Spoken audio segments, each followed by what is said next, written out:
Hello, my name is Ivan Taylor, and I'm from Policy Dynamics in Ontario, Canada.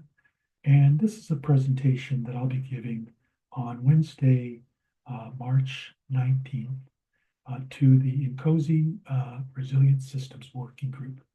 And I'll be repeating this presentation at the Canadian chapter of INCOSE's monthly webinar on Monday, April 14th at 8 p.m.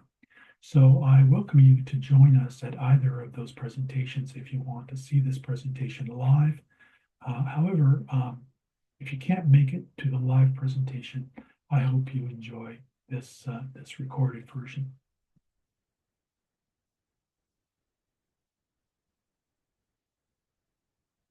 So this is work that I did with David Heatherington for an article in the INCOSE INSIGHT magazine, their special issue on functional perseverance. The title of this talk is When Malicious Actors Control Your Subsystems, a Systems Engineering Approach to Functional Perseverance. So the objectives of this talk and this study was to look at security as an essential part of modern systems engineering and focus on functional perseverance, which is maintaining operational integrity despite threats.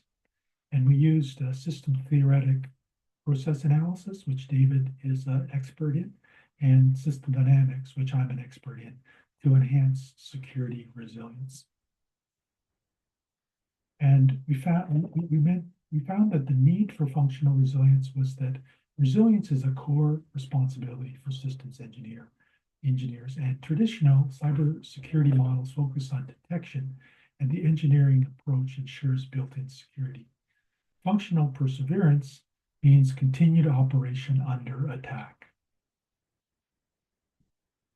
And this work was inspired by something called the Byzantine generals problem, which was a paper published in 1984, and it described a situation where there were military generals and a commander and an enemy, and the generals were trying to decide whether to attack or retreat.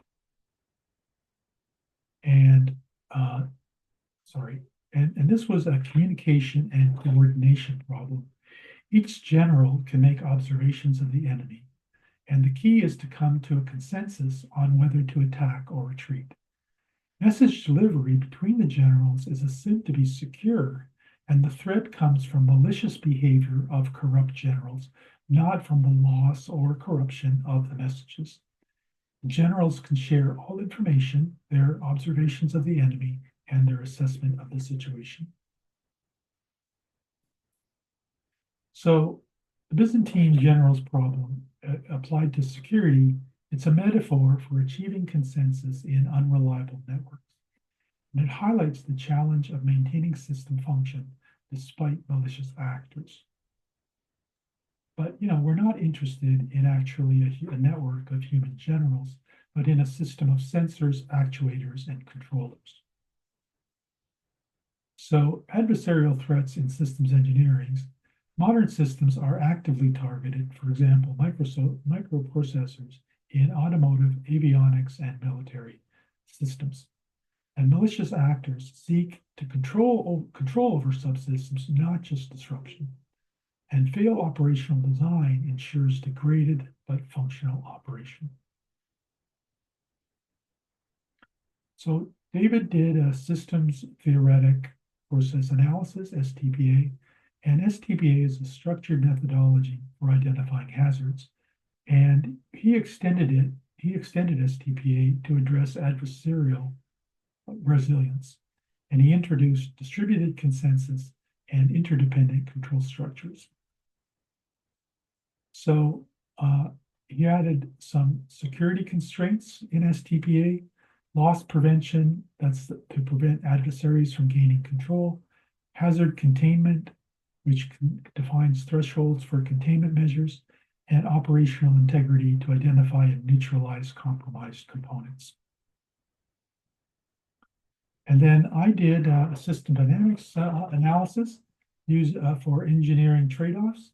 And I modeled interactions of redundancy, security investments, and adaptive response strategies.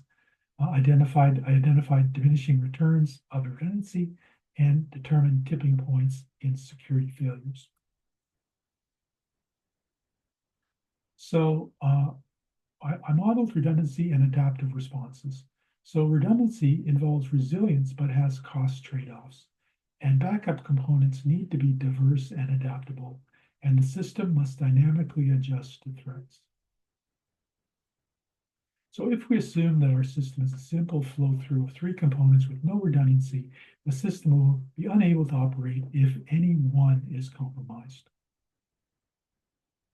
And duplicating each component will provide little protection from a cyber attack, because in most cases, the cyber attack will be capable of turning off any component, will also disable its twin. So if we want to engineer security by design in our systems, we need to have diverse redundancy and different architectures to avoid shared vulnerabilities. We also would like to have distributed voting mechanisms, so there was no single point of failure. And we would like to have functional reallocation to dynamically shift tasks to maintain operation. So instead of adding an identical twin for each component, we should implement or purchase a component that performs the same function, but has a different underlying design, as shown here.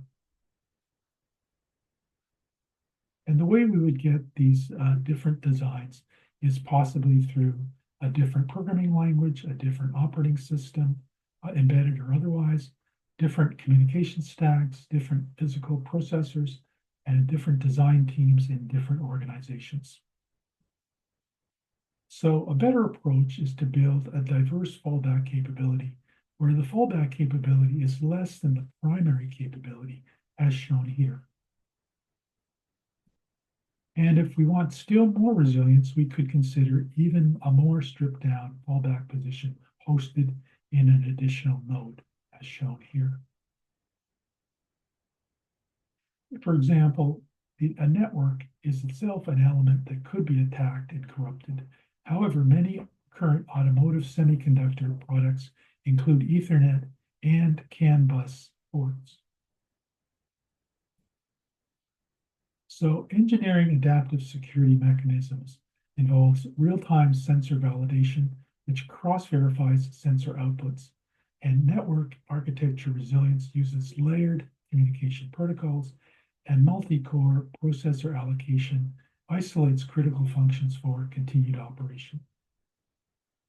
So here's an example of a multi-core processor redundancy system.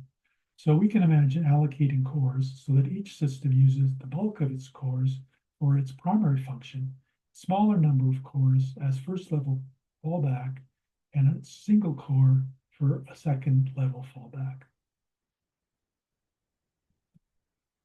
So I went about quantifying cost versus resilience trade-offs. And so I evaluated the investment in fallback capabilities and considered the cost effectiveness of redundancy measures. And I used system dynamics to track its resilience over time. So here's a case study that we did. It's a simulation, and we looked at the investment in system resilience.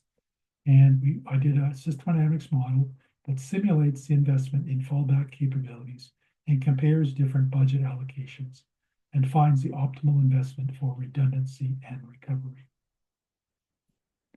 So one of the key insights from system dynamics is the concept of diminishing returns in redundancy.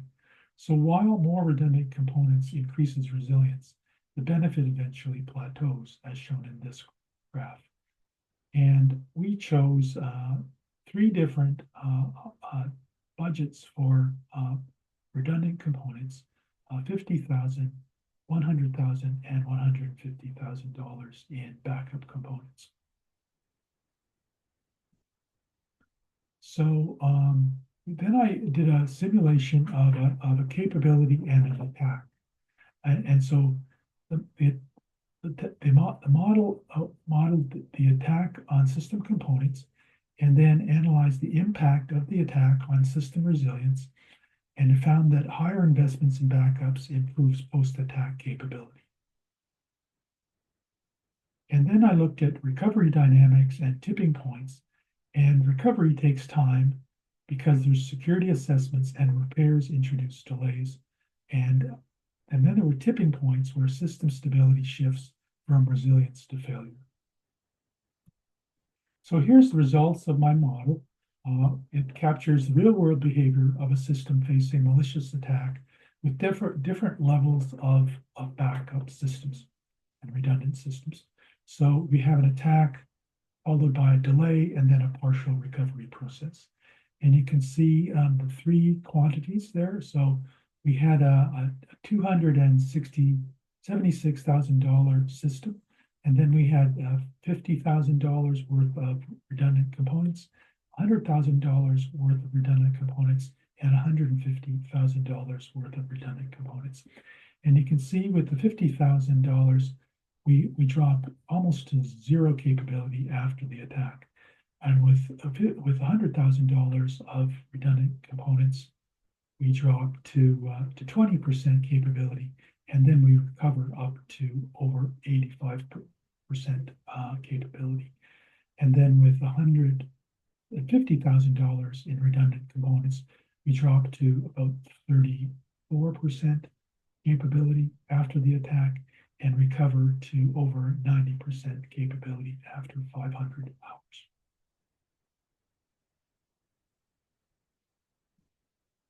So the implications for systems engineering is that layered investment in redundancy minimizes downtime. Functional perseverance is critical for mission-critical systems. And the engineering mindset should shift from security as an add-on to a core design discipline. As conclusions and key takeaways, we should have security. It must be integrated into system functionality, and that STPA and SD can provide frameworks for engineering resilience, and future systems must be built to withstand, adapt, and recover from threats. So thank you for your time, and if you have any questions, you can reach David or myself at these email addresses, and we'd be very happy to talk to you about this study and anything else you would like to know about STPA or system dynamics.